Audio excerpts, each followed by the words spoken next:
జ్ఞాపకం చేసుకుందాం.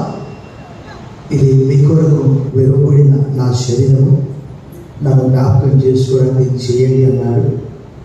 ఆ మాట ఏంటో మనం ఎఫెసీయులకు రాసిన పత్రిక 2వ అధ్యాయంలో ఇది మనం పుచ్చుకుంటున్నామంటే మనం నూతన సృష్టి అని మనం చెప్పుకోవాలి. ఇక్కడ చూడండి, ఇక్కడ 2వ అధ్యాయము 14వ వచనంలో ఇలా రాయబడ్డది, ఆయన మన సమాధానమై ఉండి మీకును మాకును ఉండిన ద్వేషమును అనగా వినిరూపకమైన ఆజ్ఞలు గల ధర్మశాస్త్రమును తన శరీరమందు కొట్టివేయుట చేత మధ్య గోడను పడగొట్టి మన ఉభయులను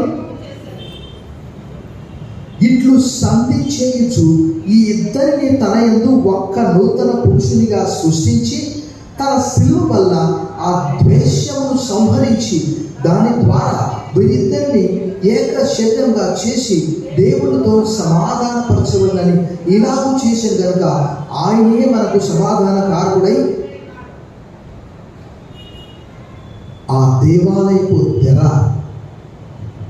మత్తయి సువార్త 27:50లో పైనుంచి కిందికి 2గా చిరిగిపోయింది. కారణం ఏంటంటే అన్యజనుల ప్రవేశం.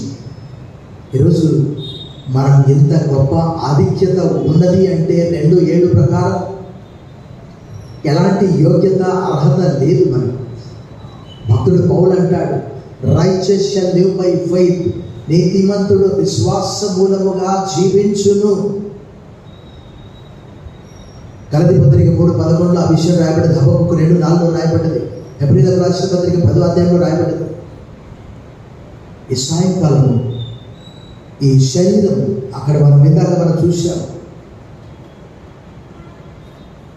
ఏం చూసామంటే ఆ ద్వేషము ఆయన శరీరము ద్వారా అక్కడ రాయబడ్డది. ఆ శరీరము ద్వారా ఆయన ఏం చేశాడట? సమాధానపరిచాడట. కాబట్టి సిలువనే సమాధానపరిచింది. అంటే ఆయన మరణము మనం మర్చిపోయే అవకాశాలు మెండుగా ఉన్నవి కదా. మందిరాన్ని మర్చిపోయేవారు ఉంటారు, ప్రభువును మర్చిపోయేవారు ఉంటారు. ప్రభు అందుకే చెప్పాడు, ఈ సాయంకాలము ఈ రొట్టె ఆయన శరీరానికి సాదృశ్యమైనటువంటిది, ఈ ద్రాక్షరసం ఆయన కార్చిన రక్తానికి సాదృశ్యమైనటువంటిది.